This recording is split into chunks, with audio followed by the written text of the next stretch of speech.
friends, how have you been? I'm Arith Härger, and today I'm going to talk about the use of blood specifically on the runes and what we know from the sources around this subject. This was a video requested by one of my patrons, Miss Freya Lundin. Thank you very much for the suggestion, madam. So, where to begin? When we think about Scandinavians, or Germanic people as a whole for that matter, if someone mentions the use of blood on the runes to activate the power of the runes, we all agree without questioning. It's a given fact. But no one seems to want to understand why and if it happened indeed, if blood was actually used, and why and in which occasions and for what purpose.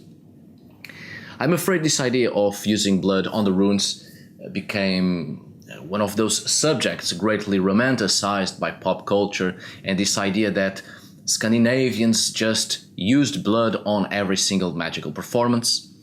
I've researched this before, and the truth is there aren't a lot of actual historical sources that can give us extensive information about the use of blood on the runes.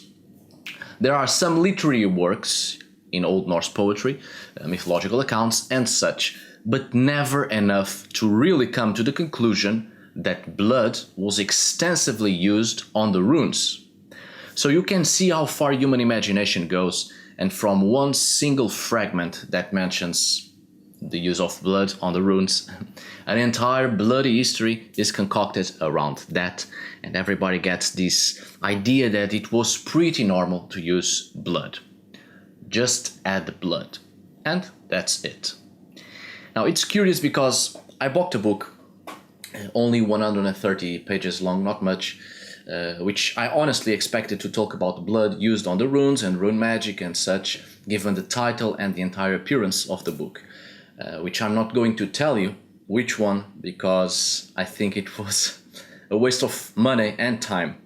And the author in 130 pages has one single thing to say about blood used on the runes, and I quote, "Without going more deeply into the symbolism of blood, it is a very, very powerful medium. To use it to color the engraved runic symbols involves a ritual and symbolic sacrifice." That's just it. The author begins with, "without going more deeply," but before he says nothing about this subject. This is true. This is the only phrase about the use of blood on the runes in this entire book I have right here. Doesn't explain anything, only that it is a powerful medium.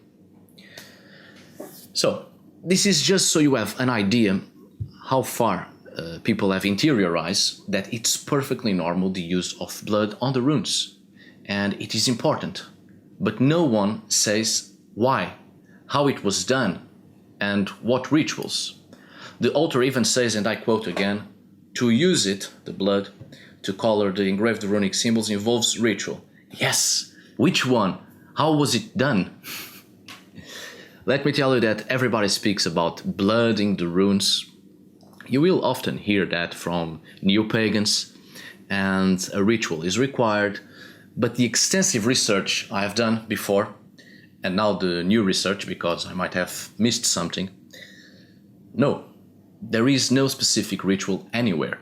No specific ancient Scandinavian ritual, Old Norse ritual, Viking ritual, pre-Christian Scandinavian ritual, whatever you want to call it, that tells you how you give blood to the runes. There's nothing on the sources.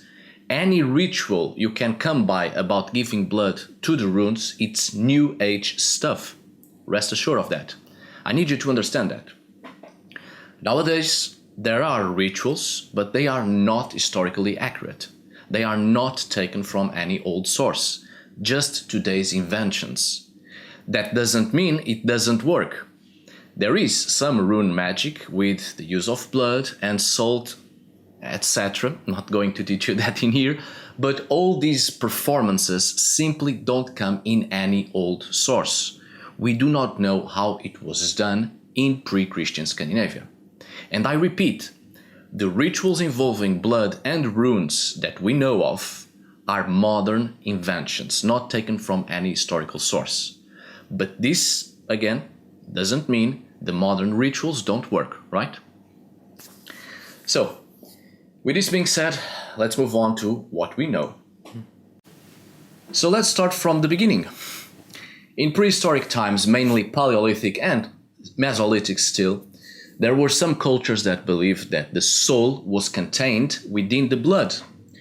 Ritualistic cannibalism existed, mainly to eat the marrow, because it was believed that the marrow was the essence of the person, of the individual, and so by eating it, one would acquire the essence of the deceased, incorporate the attributes of the deceased. And the same thing goes for animal sacrifices. But the blood contained the spirit. So the drinking of blood in human or animal sacrifices was to incorporate the spirit. Not only that, but until quite late in cultures that retained shamanic practices, the consumption of blood from the sick by the shaman was to find the disease in the blood, know it, and destroy it to cure the person who was sick. Consumption of blood in shamanism is for a variety of purposes, from healing, divination, to gather knowledge. We have Kvasir in Norse mythology for this one, which I will talk about further ahead. It was also for incorporation of spirit, to curse, and so on and so forth.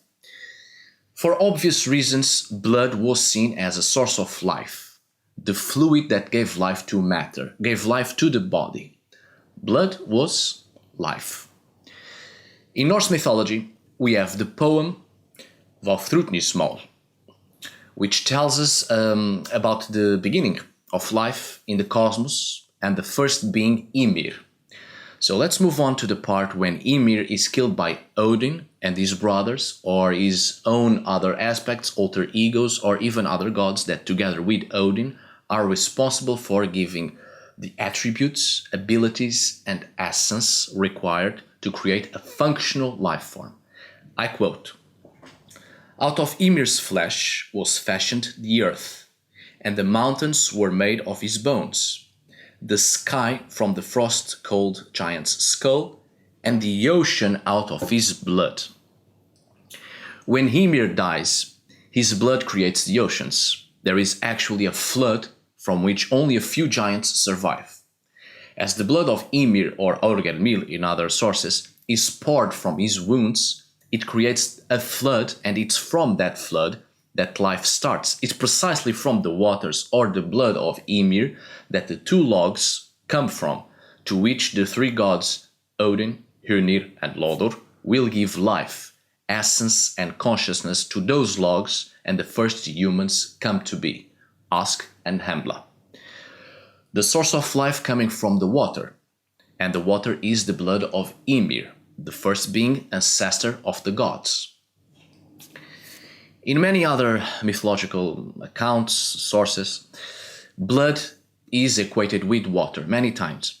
The oceans, rivers, streams, and springs of the earth, which are the veins of the earth, as the personification of the divine force, the divine power that gives and sustains all life. Just as water is the blood of the earth and source of life, so is our own blood the source of our life. I will talk about Ymir on another video because there is much to say, especially from a shamanic perspective and the perception of the creation of life and the concept of the spirit. What I need you to retain from this piece is that blood is, without a doubt, life force, which gives us an obvious indication why it might have been used on the runes, precisely to give them life of their own and activate their power. But we will get to that. Now, just before we jump into the next point, I find something quite fascinating that somewhat links the perception of the soul being in the blood and also blood being a source of life equated with water. The spring Hvergelmir is in the center of Niflheim, underneath one of the roots of Yggdrasil, where the dragon Nidhogg dwells. All waters all waters of life that stretch across the 9 worlds come from this spring. Nidhogg resides in Vergelmir, gnawing upon the root of Yggdrasil. He is found in Naustrond, sucking the blood of corpses who wash up on the shores. And this is quite interesting, because Nidhogg lives in the source of life from which all waters come from. If you remember my video about Naustrond, you probably remember the shamanic interpretation of Naustrond and also the symbology of the serpent or dragon in ancient pagan understandings as the life force of the earth. Nidhogg sucks the blood from corpses. And as I've stated on the video about Naustrond, Naustrond itself is a place of transition, which gives us a very Nordic pagan understanding of the division of the spirit or parts of the self.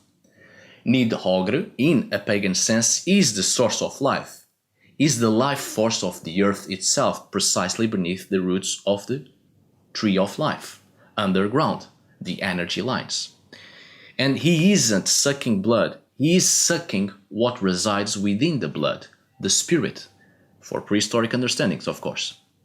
Nidhogg is releasing the spirit from the corpse, taking it away. The life force of the earth, which resides in the underground, therefore the underworld, is taking away the spirit from the matter to release it upon the underworld, the earth beneath our feet, the realm of the dead for ancient pagan understandings.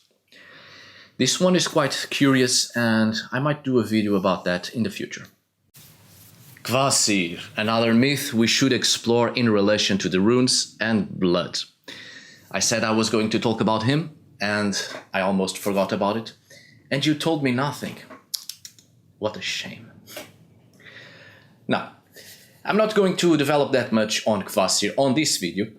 There is plenty I want to tell you, but let's just stick with the main subject of this video for now. As you know, in older myths, not what Snorri Sturluson wrote about Kvasir, because he somewhat completely disregarded the original myth. Kvasir was created after the war between the Aesir and the Vanir. The gods came together to seal their peace, and they all chewed berries and spat out that pulpy mess into a single container. The fermentation of the liquid created Kvasir. There's a lot I want to tell you about this specifically, which I think it's absolutely brilliant, but not today. What you need to understand from this is that Kvasir was the wisest of all beings. When he was killed by 2 dwarfs, his blood was completely drained into 3 containers. The dwarfs brewed mead by mixing Kvasir's blood and honey, creating the famous mead of poetry. This mead was later acquired by Odin. He drank Kvasir's blood to acquire wisdom. And as we shall see further ahead, blood and sacrifice is entwined with the runes and wisdom revealed. So take special notice at that and note it down if you must. Old Norse is the name of the mead of poetry, which means stirrer of inspiration. The word Od means ecstasy or ecstatically raving, which gave rise to the name of Odin. Od in itself is the term for divine inspiration, the very ecstasy that causes the mind to transcend. Therefore, Old Norse is that which causes ecstasy. So bear it with me now. Kvasir is the creation of all the gods coming together, and each one's attribute creates Kvasir, the wisest of beings. As you have probably noticed, in Norse myth, there are several accounts concerning the disembodiment of a being which serves to create something greater, always in relation to transformation and adaptation to become something greater. Hymir's disembodiment to create the world and life. Odin loses one eye for wisdom. Mimir loses his head and becomes a very wise being, the personification of great enlightenment. And, of course, Kvasir is killed and his blood drained to create the substance that induced a mind-altering state to achieve knowledge in a transcendent state. A substance Odin consumes and he becomes the very personification of ecstasy, the god of inspiration, which will sacrifice himself on Yggdrasil to acquire the knowledge of the runes. You start to see the pattern here, which I will develop some other time on another video, don't worry. The point here is that Kvasir's blood is intimately tied with inspiration and revealed wisdom, the key ingredient to acquire the wisdom of the divine, since he was made from the spittle of the divine. Odin consumes Kvasir's blood and he becomes the wisest being, the god of inspiration itself, and the god who acquired the wisdom of the runes. And as we shall see further ahead, there is indeed a close association between blood, runes, and revealed wisdom. Furthermore, and this is one of the points I want to reach, Kvasir's blood made the mead of poetry, and Kvasir was the wisest of beings, which means he is linked to poetry, eloquence, wisdom expressed in speech. Kvasir was what in Old Norse is called a thullur, the word for poet, orator, or sage, from thidia, to chant, murmur. In Vafthrudnismal, this term, thullur, is applied to the wise giant with whom Odin has a contest of knowledge. And in Fafnismal, the same term is applied to Regin, the smith, a supernatural figure of great deep wisdom. And in the Alvamal, there is a very interesting passage which I quote and pay special attention at this. Runes and interpreted signs, signs of great power and strength, those which the mighty Thullur, painted and the high power carved, and which the utterer of the powers engraved. On another passage we have also, and I quote again, "It is time to chant at the seat of the great Thul, at the well of Hurde. I beheld and was silent, I beheld and pondered, I listened to the speech of man, I hear deliberations concerning runes, nor were they silent as to their meaning in the whole of the High One." So, we have a clear connection here between the Thullur, the poet or sage, a person of great wisdom, which paints the runes, often interpreted as painting them in red, which can be either blood or red paint. We shall see that further ahead. And this figure of great wisdom carves the runes and utters the powers given by the divine, which through speech and through blood, the runes reveal their wisdom. The runes in here are a means to obtain secret knowledge, and it is the Thullur that is capable of knowing their wisdom through blood and chanting, because the Thullur is inspired by the gods, by the divine force which created Kvasir in the first place, and from Kvasir's blood was created the mead of poetry, the inspirational drink the Thullur himself consumes to acquire great wisdom, secret knowledge. And the well of Hurde is also mentioned in here, as the place from which the seat of the Thul can be found, the seat of some wise entity.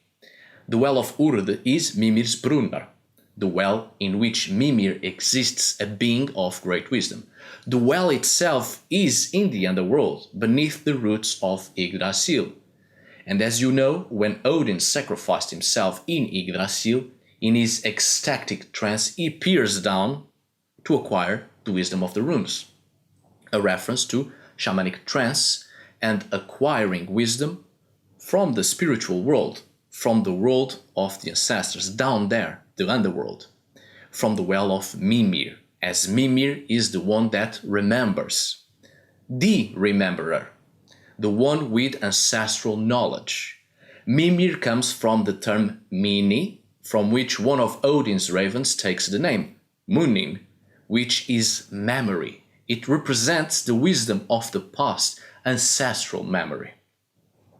So, we always seem to get the same story over and over again.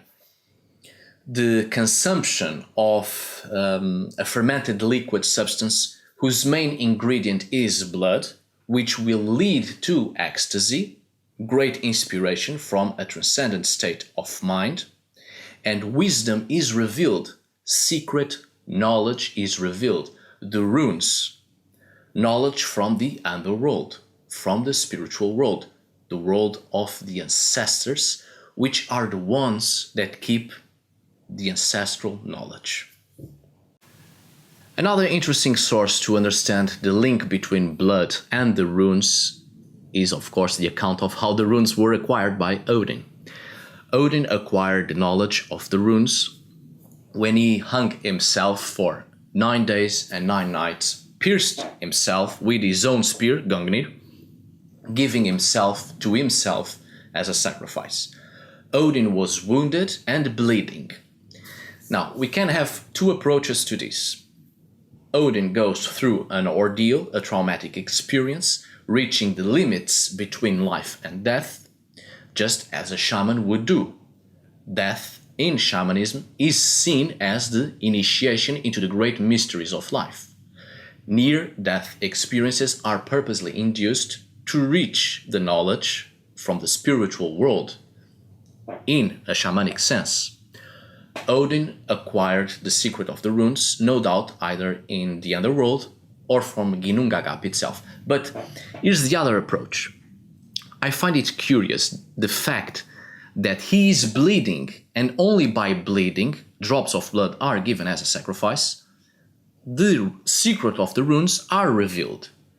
Odin gave blood and the runes revealed their secrets. This specific point might indicate that by giving something to the runes, they give something back.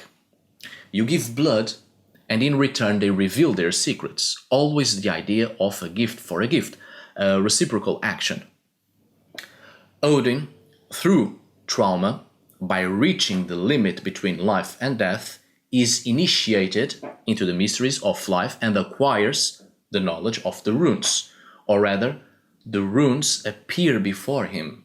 Their existence is known, but blood was given to the runes to open up their secrets. And in this way, we might find the purpose for giving blood to the runes. It's a gift to the runes, to have in return their secrets for the time. Blood on the runes to acquire wisdom, secret knowledge, primordial knowledge, ancestral memory. Let's see. There is no doubt a close association between the runes and revealed wisdom. We do know the continental Germans used lots as a divination method, such objects with runic inscriptions, supposedly. Not sure if you noticed the suggested videos I have for you in this upper corner, but they will help you to go deeper in certain subjects spoken in this video. Anyway, moving on. Divination through the casting of lots with runic inscriptions. It was perceived that the gods themselves determined the way the lots fell. Wisdom was revealed through the lots and the runes carved on them. Wisdom allowed by the divine powers. So again, there is a close association between runes and revealed wisdom, and runes and the gods, the divine. Odin, in the Alvamal, just as it was previously mentioned, is associated with the wisdom of the runes and wisdom revealed.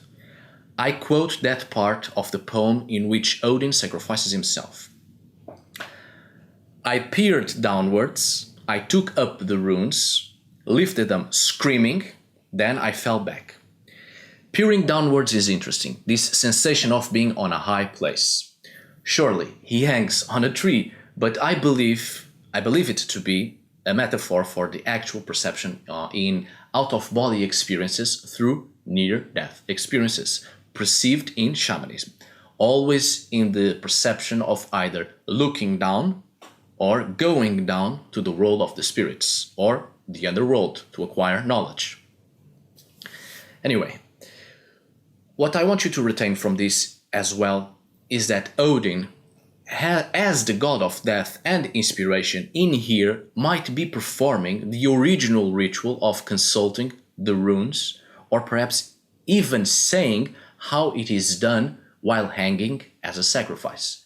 Two rites associated with divination: the casting of lots and the obtaining of secret knowledge by means of a costly sacrifice. There it is, by giving blood.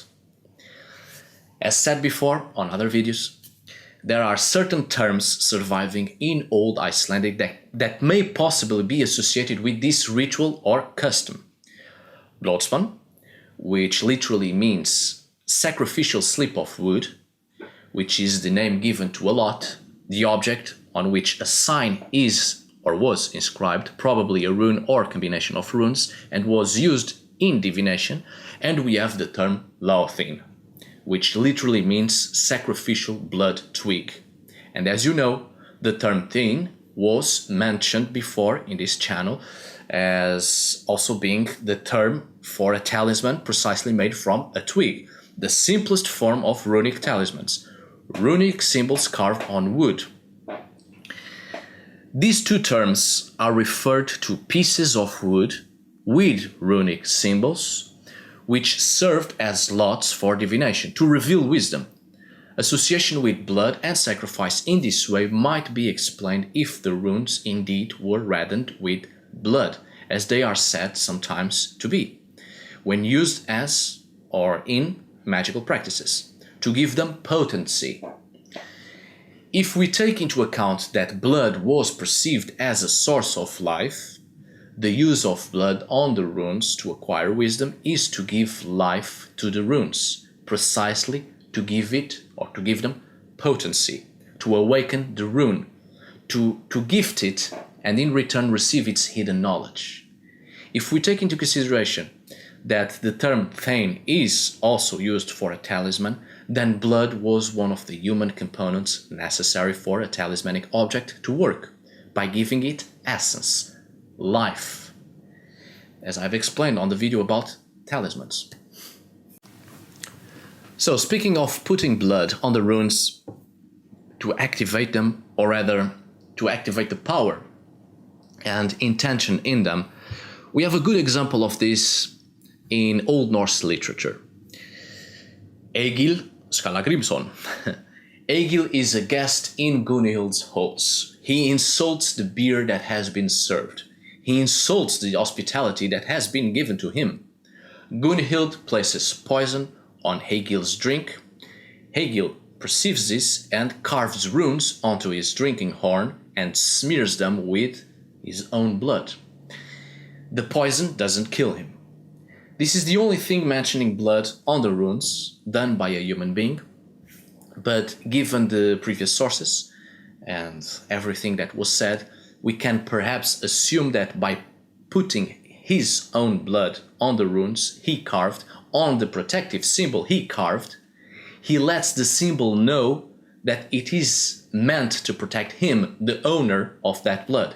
He gives information to the protective symbol carved by activating its purpose with his blood.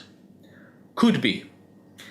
Of course, in this particular account, we may have to see it from the point of view of storytelling and keeping a link with the old traditions and mythological accounts.